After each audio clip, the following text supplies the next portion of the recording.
How do I do it all? The Brezza gives me the power.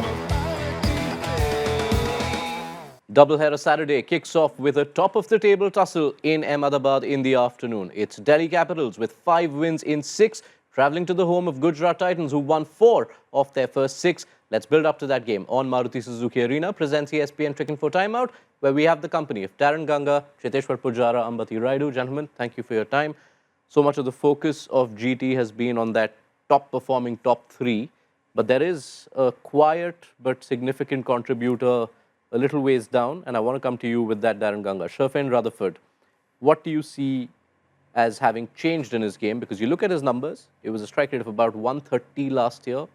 What's he doing right this season? Why is he so good for GT? I think it's the maturity that we've seen from him over the years. If you followed his career, you would see that in 2019, I think it was, he had his first opportunity to play in the IPL. At that time, he was still not an established player in the Caribbean. And because of that confidence of playing in that IPL in 2019, that led him to his best ever CPL in 2021. And that is when his franchise ended up winning that actual tournament under the leadership of Dwayne Bravo. And to me, that was the defining year in his career because he batted with responsibility, with maturity. He batted at number 4. And Dwayne even spoke to me and told me that he saw great talent in him as a player, but he needed that sort of mentoring in his game. And Dwayne was able to do that with Sherfain. He was able to do that with Dominic Drakes and many of the younger players in that franchise. And since him having that opportunity, it has taken his game to another level for West Indies. If you look at his T20 record, if you look at his one-day international record, that has just gone on an upward trajectory. And I just feel that he's worked out his own game in terms of what his strengths are. If you look at him from the point of view of him being a player, yes, many players struggle with wide, full deliveries when they're trying to score boundaries. But because of his natural physical strength, he is a boundary hitter, he's a 6-hitter. He's somebody now that has worked out how to rotate strike, how to play the situation, how to finish the innings. So to me, I think it's a maturity. I also think it's a quiet confidence and a sense of belonging, knowing that he's played in the IPL before and he understands his role a lot better than a lot of players who play a similar role. Yeah, he played one of the knocks of the World Cup, didn't he, in that game against New Zealand last year. But Darren points out a facet which teams are trying to attack him with. The wide Yorker can be a challenge for a batter with the skills he possesses. Is that a game plan you see a lot of teams continuing to employ, the way Vaishak did and the way Shardul Thakur did in the last game? Can he overcome that challenge? Do you expect more and more teams to employ that? The teams will be employing that, but contrary to a lot of big hitters, I think Sherfain plays really well on the offside as well because he has the hands to do that. He has quick hands, and also we have seen him really slice the ball as well towards point, third man, and also hit over covers. All I think he can do is maybe stand on the off stump and stand slightly ahead of the crease so that he can cut the angle, and it's small little adjustments, and he can definitely overcome that. His role in GT and the way their top 3 works has meant he's not faced a lot of spin. But if the situation arises, do you see him having the game to take on what is a strong Delhi spin trio?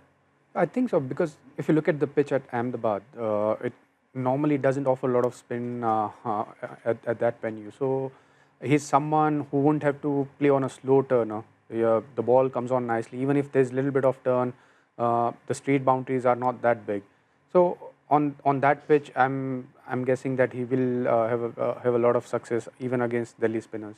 All right. Before they get to Rutherford, of course, Delhi have to tackle the threat of that supreme top 3 that GT possess. They do the bulk of the scoring. As a result, GT have lost the fewest wickets in the power play so far. How do Delhi go about trying to break the game open and getting those GT openers out early in the innings? Well, I guess that's a $1 million question there. I think if you look at this edition of the Tata IPL, you'd see that many of the classical players at the top, and when I say classical players, players that rely a lot on their technique to score runs, they are the ones who are scoring runs, and more so scoring runs in pitches that are a little bit slower, lower, more the black soil pitches. I feel as an opposition bowling unit, you have to push these classical players out of their comfort zone, whether that's by bowling a lot more Yorkers and dots in that first power play phase of the innings, asking them to do something very different to what they're accustomed to. I guess the sort of contravening thing to that is the fact that you think of Shubman Gill and the form that we've seen from him. You know, he backs his strength. He's very familiar with playing in Ahmedabad. He has a very good record there. So it will be a tough ask. I also think if you look at what bowlers are doing now, they're using bowlers in different roles. So you think of Trent Boult, who is required to swing the ball in the power play. Now he's bowling more in the middle. So maybe just doing things a little bit differently in terms of your bowling combination and what you throw at them at the top. Maybe using spin as well could be an option. But I just feel that they're a quality top 3 batting lineup, and you have to come with a different approach, out of the box sort of approach to get rid of them early. This is a team that doesn't mind using spin, because we've seen Vipraj Nigam quite often bowl the 5th or the 6th over. Aksar himself at times does like having a ball in the power play. Do you see that happening in this game? They will definitely try a spinner in the power play, but Mitchell Starc holds the key for the Delhi bowling lineup. If he gets the first wicket in his first 2 overs, then there will be pressure on GT batting lineup, because they haven't lost too many wickets within the power play if you look at all the games which they have played. So to put them under pressure, I think if Mitchell Starc bowls well, then there will be big pressure on GT. They've been using a lot of Mukesh Kumar. There have been quite a few games where he's bowled 3 on the trot. Does that feel like 1 too many? Sometimes. I mean, if the pitch has something in it, especially, Ahmedabad pitch, if it is a red soil one, ball tends to move a little bit early on. If that is the pitch given, then Mukesh can be really effective. And also, all the 3 batsmen that you have spoken about are traditional classic players, as Darren mentioned.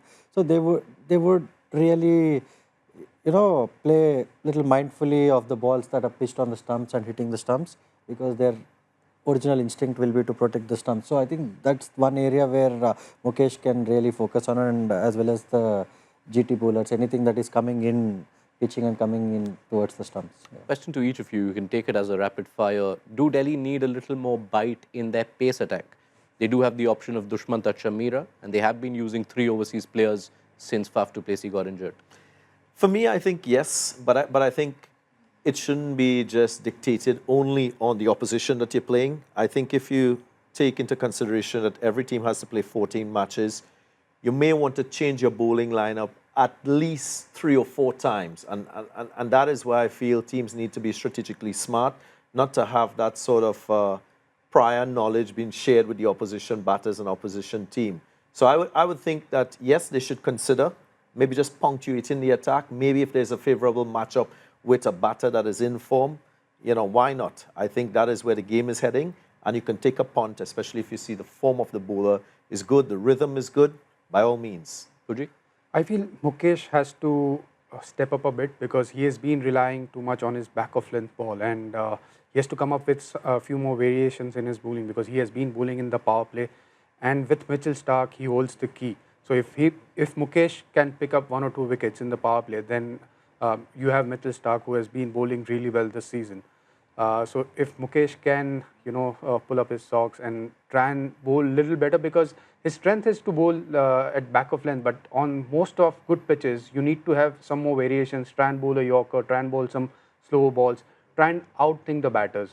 Whenever he has been bowling back of length balls, most of his balls have been put away for 4 or 6.